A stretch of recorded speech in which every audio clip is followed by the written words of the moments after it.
எனக்கு கொடுக்கப்பட்ட வார்த்தை, மூன்றாவது வார்த்தை யோவான் 19ஆம் அதிகாரம் 26-27. யோவான் 19ஆம் அதிகாரம் 26-27.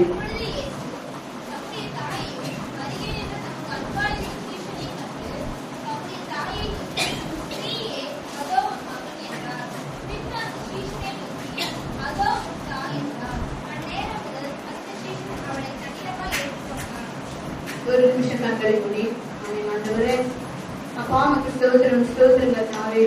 இந்த நாளில கூட ஆண்டவரே அப்படி வார்த்தைகளை ஆண்டவரை அடிமைக்கு கொடுத்த திருமைக்காக ஸ்தோத்திரம்.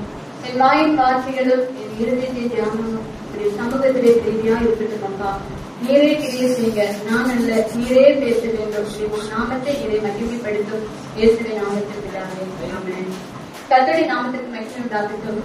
இயேசு கிறிஸ்துவின் பாடுகள், இந்த 7 வார்த்தை இந்த நாளில எல்லா சபைகளிலும் பிரசங்கிக்கப்படுகிறது. இந்த 7 வார்த்தைகளும் பாத்தீங்கன்னா இன்னைக்கு எனக்கு கொடுக்கப்பட்ட வார்த்தை மூன்றாவது வார்த்தை. அந்த 7 வார்த்தைகளை நான் பார்க்கும்போது அந்த 7 வார்த்தைகளும் இயேசு கிறிஸ்துவினுடைய வாயிலிருந்து எப்படி புறப்பட்டது அப்படிங்கறதுதான் முக்கியமான காரியம். கர்த்தருடைய நாமத்துக்கு மகிமை உண்டாகட்டும். அவர் அந்த 2 வார்த்தைகளை நான் உங்களுக்கு சொல்றதுக்கு முன்னாடி சில காரியங்களை நான் உங்களுக்கு முன்னால வைக்க விரும்புறேன்.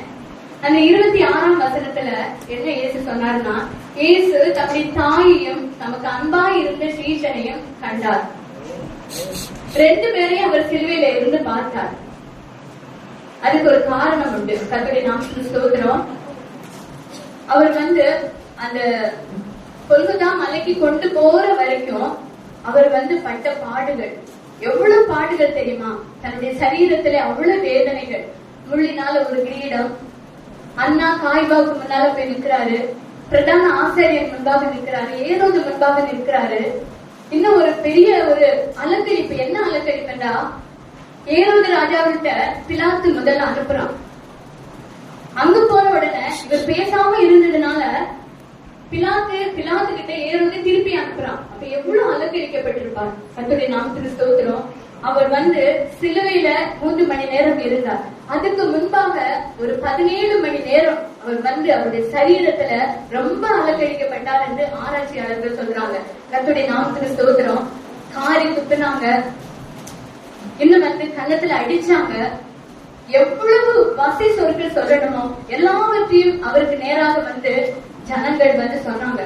ஆனா அது எல்லாவற்றையும் தன்மையில் ஏற்றுக்கொண்டார். நீங்க மத்தேயு, மார்க்கு, லூக்கா, யோவான் 4 சுவிசேஷங்கள் எடுத்து நீங்க வாசித்து பாத்தீங்கன்னா அவர் 2 இடத்துல மட்டும்தான் அவர் பேசி இருப்பார். எதுவுமே பேசல. அப்படி பேசாம இருக்கிறதுக்கு அவருக்கு ஒரு பலன் அவசியப்பட்டுச்சு. பாஸ்டர் ஆரம்பத்துல சொன்னாங்க. அது எங்க அந்த பலன் அவருக்கு தேவைப்பட்டுச்சு தெரியுமா? லூக்கா எழுதின சுவிசேஷம் 22ஆம் அதிகாரம் 42ல இருந்து 44 வரைக்கும் வாசிங்க. லூக்கா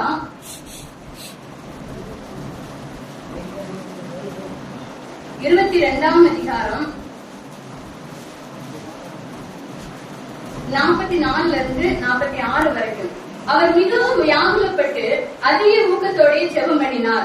அவருடைய வேர்வை ரத்தத்தின் பெருந்துளிகளாய் தரையிலே விழுந்தது. அவர் ஜெபம் பண்ணி முடிந்து எழுந்திருந்து தம்முடைய சீஷரிடத்தில் அவர்கள் தூக்கத்தினால் நித்திரை பண்ணுகிறதை கண்டார். கர்த்தருடைய நாமத்துக்கு ஸ்தோத்திரம். அவர் கெத்செமனேயிலே போய் என்ன செய்றார் தெரியுமா? அவர் அவருடைய ரத்தத்தின் வேர்வை ரத்தத்தின் பெருந்துளிகளாக இந்த உலகத்துல விழுந்துச்சு, அந்த கெத்செமனேயில விழுந்துச்சு. ஏன்னா பிதாவின் சித்தம் அவர் செய்யணும். அந்த பிதாவின் சித்தத்தை மீறி எதுவுமே நான் செய்திட கூடாது, எதையும் பேசக்கூடாது. ஏன்னா அவரை சுற்றி அவர் எப்படி மறிக்க போறாருன்னு அவருக்கு தெரியும். அவருக்கு முன்னால என்ன பாடுகள் இருக்கிறதுங்கிறது அவருக்கு நல்லாவே தெரியும். ஏன்னா அடிக்கடி சீஷனிடத்துல அவர் சொன்னார், நான் இப்படிதான் மறிக்க போறேன் அப்படிங்கறதே அவர் சொன்னாரு. அதனால இப்படிப்பட்ட பாடுகள் எல்லாம் வரும்போது பிதாவின் சித்தத்தை மீறி நான் எதுவுமே செய்திட கூடாது அப்படிங்கறதுல அவர் ரொம்ப கவனமாக இருந்தார். கர்த்தருடைய நாமத்துக்கு ஸ்தோத்திரம். கெத்செமனேயிலே போய் சொல்றாரு, ஆண்டவரே இந்த பாத்திரம் என்னை விட்டு நீங்க கூடுமானால் நீங்கபடி செய்யும், அதனால என்னுடைய சித்தத்தின்படி அல்லப்பா, உடைய சித்தத்தின்படி ஆக கடவுது அப்படின்னு அவர் அழுது ஜெபிக்கிறார். பாருங்க, நம்ம சாதாரணமா ஊக்கத்தோட ஜெபிக்கும் போது கூட நமக்கு வேர்வை வர்றது கஷ்டம். ஆனா அவர் எவ்வளவு ஊக்கத்தோட, மிகுந்த வியாகுலம். அந்த மரணம் நமக்கு முன்னால ஒரு மரணம் வைக்கப்பட்டிருக்கு அப்படின்னு தெரிஞ்சிச்சுன்னா நம்ம எவ்வளவு வியாகுலப்படுவோம். இந்த காரணத்தினால நீங்க நாளை செத்து போயிருவீங்கன்னு யாராவது நம்ம கிட்ட சொன்னா அது நமக்கு தாங்கவே முடியாது. அந்த மரண வியாகுலம் அவர் மாம்சத்துல வெளிப்பட்ட அந்த மரணத்தை செய்கிறதுக்கு அவர் என்ன செய்தார் தெரியுமா? அவர் ஜெபித்த வியாகுலத்தோடு ஜெபிச்சதுனால அந்த நரம்புகள் வெடிக்கப்பட்டு அந்த நரம்புல இருந்து அந்த வேர்வை வெளியா ரத்தமா வெளியில வந்துச்சு. எவ்வளவு வியாகுலப்பட்டிருப்பார். கர்த்தருடைய நாமத்துக்கு ஸ்தோத்திரம்.